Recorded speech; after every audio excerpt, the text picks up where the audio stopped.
Now, we're recording.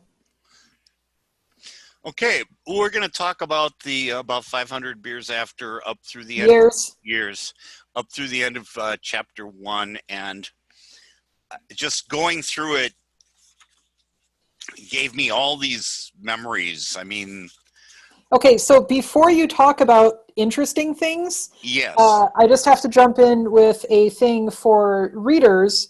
If you are reading the ebook and you have never seen the paper version of the book, you have not gotten the full beginning of the book experience. You need to go to the table of contents and you need to click on cast of characters and then the thing that's right after that, because those are supposed to be at the beginning of the book and it's kind of important to get the flavor of it. But for some reason in the ebook, those appear at the end. that's Yeah. weird. Yes, it's very I annoying. I have to say that things like the cast of characters and the really long, 500 years after being in the nature of all that stuff gave me such joy. I mean that it's I don't know if I can describe it or explain it or understand it even, but there's something about laying all that out like it was this. It got me. It instantly put me in the mood. It's sort of a manuscripty thing. Yeah. Now that title page, if you want to call it that, mentions a certain countess. Do you want to mention anything about that? Let's see, who was that? Various patrons of Parfy? Oh, I believe I named her after a delightful woman I met in Boston. Named and we had a it was long distance, it was never really a thing, but she was awesome. Her name was Rob Garner, if I remember correctly, and I believe when I was casting around for a name, I think that's who I used. The dedication, of course, is to the fabulous Lorraine, my adopted sister. Mm-hmm. Lorraine Garland. And just looking through the acknowledgments, just remembering all of the people who were excited about it and helped me with it is just really cool. It's nostalgic. It's there was, like, I think, was it the second time? I don't remember, second or third maybe, but it was still early in working with Teresa Nielsen Hayden, and I hadn't fully. I was still settling into how amazing she is as an editor, It's and not like the awe goes away, but you were slightly less blinded by it. no, it's kind of the other way around. I was more getting the, oh my God, this is really something. It was like it had taken a couple of books to sink in, you know, just how good she was, and all the production people at Tor were so amazing. Let me ask you something that you Sure. said not to ask, but I'm Okay. going to take some. I'm going to take some girlfriend right privilege here. So, who is Ed Rashke, who supplied the leather? I was reading that and trying to remember what the story on that was. I know who Ed is, a friend of mine from the Renaissance Festival, and he didn't particularly work with leather, but he had some, and I believed gave me a few pieces to do something with that I really shouldn't discuss. Ah, I see. I see that sort of thing. Yeah, yeah. Um, but it all happened during the time I was working on the book, and it's. I mean, books are written over time, and the author's life goes on during that time, and therefore necessarily affects what goes into the book. Ah, sort of a parallel to how at the opening of chapter one, Parfy follows a messenger through the halls of the palace. But she Right, does not stop her progress through the halls of the palace while he sketches a view of her character. right, exactly, as was pointed out in that foreword. Which, Oh boy, I love that so much. I could just rave for hours. It was, in case anyone doesn't know, because it's not on the copyright page. The what did we call it? A preface or I forward? think it's called a preface, but Preface. it just lists at the end that it's written by the Dean of Pamela University. Yes, who is in fact um, a colleague, Pamela Dean. And I just, rereading that, she is so good. And then you get to the brilliant point in there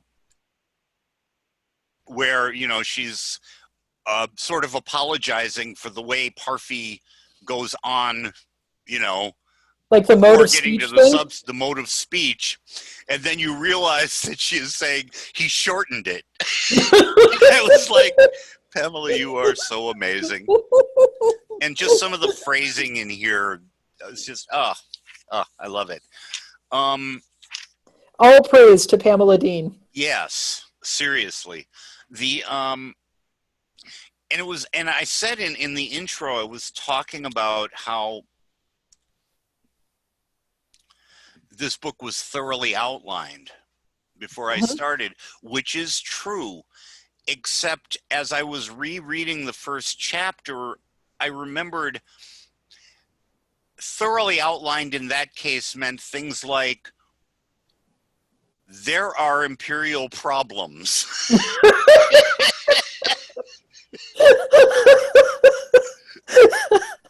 And I remember that whole section of the problem with the meeting of the principalities and the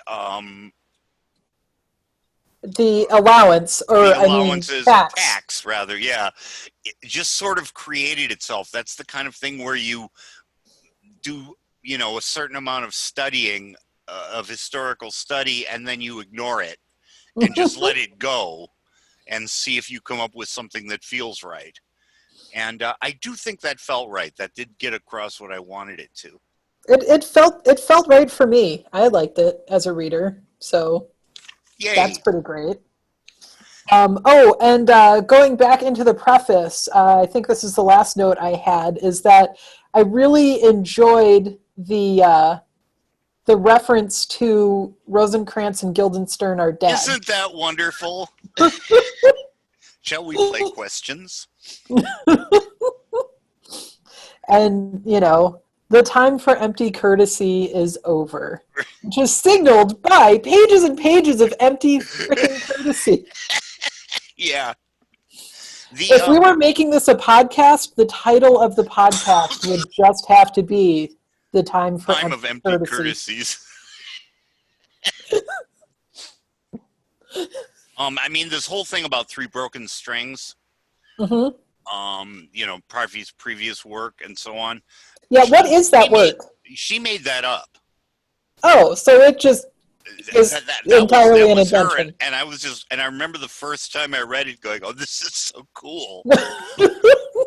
I could say that starting with this book and continuing all through the rest of the romances, and even to the new one, The Baron of Magister Valley, having these really, really good writers jump in and play in my world has been one of the great joys. People who wrote afterwards and forwards and stuff for it. It's just so cool.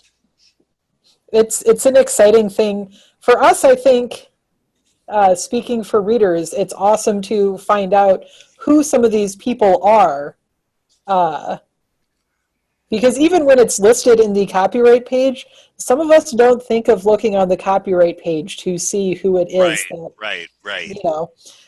I'm just saying that doesn't, or we might look at Wikipedia and still forget the copyright page. So there's that. We should definitely plug Magister Valley as we do these videos. So I don't see why. I mean, I think everyone who knows this book and still likes it is going to know that there's a new one coming out in July. Well, hopefully they'll all pre-order it from their local bookshop, because that will mean a lot to them in these times of spring. Yes. We'll just say it's spring right now. Spring. Spring is what it Spring. is. We love spring. Anything else that you have about chapter 1? Well, I was remembering, this is the kind of thing I do that maybe this is kind of a cheap writer trick that it might be worth passing on. But little bits like this was all taking place, be it well understood, in the first antechamber, or the last antechamber, as some have it, and then later connected to the first lower level imperial audience chamber, to give it its official title, or the throne room, as some historians have it, or the portrait room, as it was actually called. Those are the sort of things that, to me, make it feel like history. You know, Yeah. make it feel like it's that, and disagreements among historians and little things. Especially when the disagreements are about the things that would never be, it's never what you think it would be. Right. It's not the big things. Right. It's the detail, like what the throne room is called. Yep. So yeah, I think that's about what I had on. And looking again, backing up again, the laying out the cast of characters is another piece that just gives me joy. When I was in high school and would read these books, I would always dog ear the cast of characters. Other books I would dog ear the map to refer back to, but in these romances, it was the cast of characters, and I would refer back frequently. That's good, because they're also useful. To me, that's secondary.